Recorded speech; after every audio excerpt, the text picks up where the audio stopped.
The early 1950s marked a turning point in American life. The hardships of the Great Depression and World War II were finally in the rearview mirror, and the nation was ready to move forward. Suburbs were growing, families were settling down, and the automobile was fast becoming an integral part of daily life. Detroit's Big Three were now back to full burn, turning out bigger, flashier models each year. Cars that reflected the era's optimism with chrome-laden grilles, sweeping fenders, and increasingly oversized dimensions. But not everyone was convinced that bigger meant better. Among the skeptics was George W. Mason, president of the Nash Motor Company. Nash had built a reputation at this point on practical, forward-thinking designs like the Airflight and the Ambassador. But Mason was watching something else, specifically a shift in how Americans actually used their cars. More and more people were making shorter trips to the store, to school, or to work, drives that didn't require a full-sized highway cruiser. At the same time, across the Atlantic, the Volkswagen Beetle was quietly carving out a niche in the U.S. market. It was a compact car that made efficiency finally look appealing. Mason saw an opportunity. If Nash could offer a small, affordable car, something built not just for the open road, but for everyday life in America's growing cities and towns, it might just stand out in a sea of large tail fins and big displacement motors.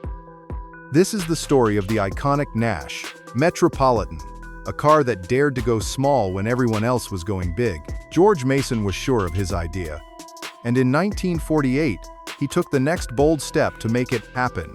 He brought on designer William Flajolet to explore what we would now call a subcompact, which again was a radical departure from the sprawling sedans of the day. By 1950, Flajolet had produced the NXI, the Nash Experimental International. It was inspired by the compact Fiat 500 Topolino, and it was refined with design cues from Pininfarina, whose styling at the time had already shaped larger Nash models. This NXI, though, was something different. It was small and city-focused. Mason was sold, and Flajolet believed in it too. And, perhaps most importantly, the early public reaction to this experimental vehicle was surprisingly enthusiastic. It was enough to give Mason the last nudge he needed to push the project into production, but he couldn't do it alone. See, rather than tool up a whole new production line in the US, Mason turned to Great Britain. The bodies for this new car would come sourced from Fisher and Ludlow, and the mechanicals would be supplied by the Austin Motor Company. This was an innovative cost-saving strategy for the time. See, English firms had already specialized in building small cars, and overseas labor and tooling back then were far more affordable than American alternatives, even in the UK. When shipped back to the US for public sale, this was a car that was so compact it made even the Volkswagen Beetle look bulky. With a wheelbase of just 85 inches and an overall length 11 inches shorter than a Beetle, the Metropolitan was unlike anything else on American roads. If you've ever seen a first-gen Beetle, you know it's a tiny car. Now, imagine this being a whole foot shorter than that car, with design proportions that make it look even smaller than a Beetle already is. Against the backdrop of chrome-laden cruisers stretching like over 200 inches long in the 50s, the Metropolitan looked positively toy-like, or as some said, like a bathtub on wheels. Still, what it lacked in size, it made up for in innovation. This was not an expensive car, but the Metropolitan featured a unibody design, which was a structural choice that was rare at the time for American cars. And being tiny, it was also very light, just about 1,800 pounds out the door. And it was available in a two-door hardtop configuration or a convertible. The official launch for the Nash Metropolitan came in March of 1954, just as Nash was entering a major transition. See, that same year, Nash had merged with the Hudson Motor Car Company to form the American Motors Corporation, also known as AMC, instantly becoming the fourth largest automaker in the US. And the Metropolitan went along for the ride. On dealer lots, former Hudson outlets often rebadged the same car as the Hudson Metropolitan, while others continued with the Nash name. It was the same car, just different badging depending on where you bought it. The first generation of the Metropolitan was powered by a tiny little 2L4 cylinder. engine. It produced about 40 horsepower at best, but with its light weight, that was enough to get the car up to 70 miles per hour if you were brave enough. Though, I should warn you, it would have taken 25 seconds to get to 60.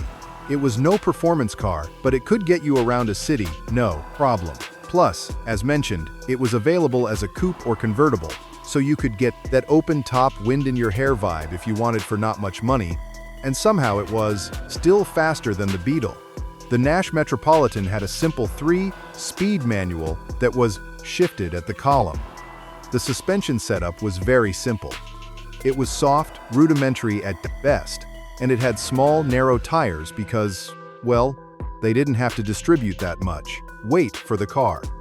While bare bones in the engine and suspension compartments, it did have a few creature comforts, though, that were uncommon at the time.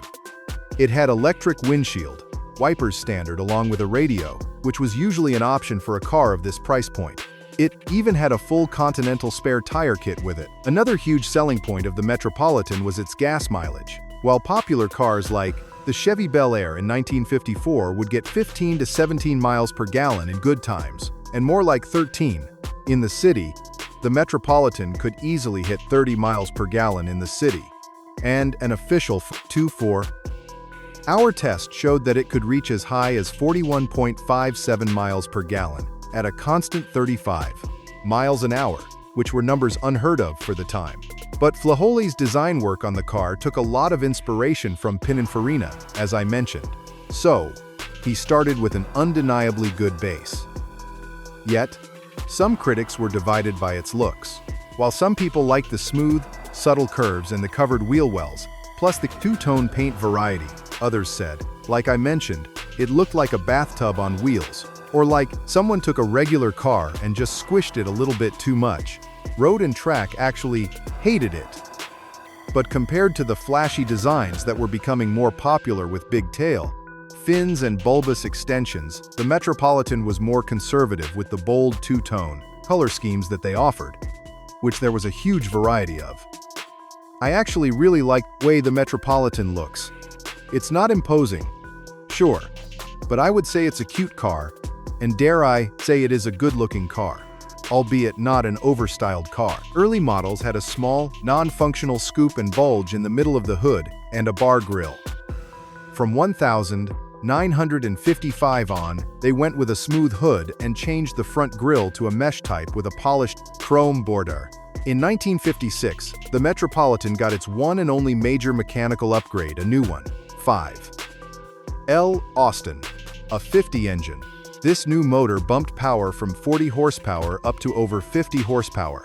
And now, the Metropolitan could get up to around 80 miles per hour and cruise comfortably on almost any road in America. Even with this bigger engine, the Metropolitan was still barely $1,500 new, which was still very affordable for the average American.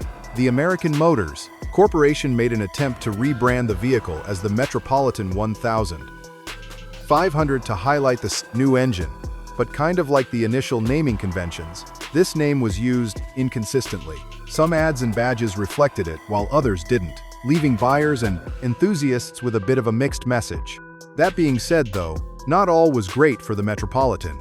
Across the Atlantic, the Austin Motor Company, by then, who was part of the newly formed and consolidated British Motor Corporation, noticed that AMC had no real plans to market the Metropolitan outside of the US and Canada. Seeing an opening, BMC received approval to produce and sell the car in the UK and parts of Europe beginning in 1956. But despite the British build, which would have been familiar to a lot of people, the Metropolitan's American-influenced design and mediocre suspension was a mismatch for the expectations of those British drivers. And sales overseas were lukewarm at best. Back in the States, the Metropolitan also soon faced serious competition. By the end of the decade, the Big Three were paying attention. Plymouth introduced the Valiant in 1959, and, by 1960, Ford's Falcon and Chevrolet's Corvair hit the market.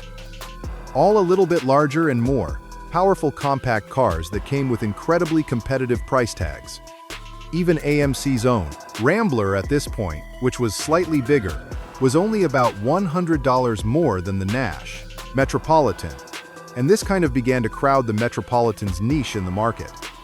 As a result, sales slowed. By 1960, American Motors found itself with excess inventory, and that backlog would stretch well into not just 1,961, but 1,962.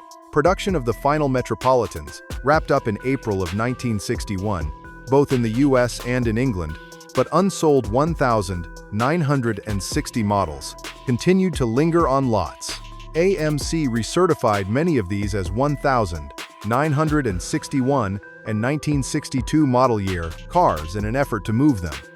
And by March of '62, the last remaining stock had cleared, and the story of the Metropolitan, at least as a car, came to an end. In total, 94,986 Metropolitans were built for the US and Canadian markets, with around 9,400 more cars being built for the UK and Europe. Yet, this little car with the big personality never truly disappeared. Its quirky charm and compact proportions, plus distinct styling, helped to earn a dedicated fan base that's still active today. Let me know in the comments down below if you've ever driven one of these or have any stories about them. I would love to hear your guys' thoughts in the comments. But as always, thank you all for watching. Please subscribe. It really helps the channel out. And as always, I will see you all in the next one, enthusiasts.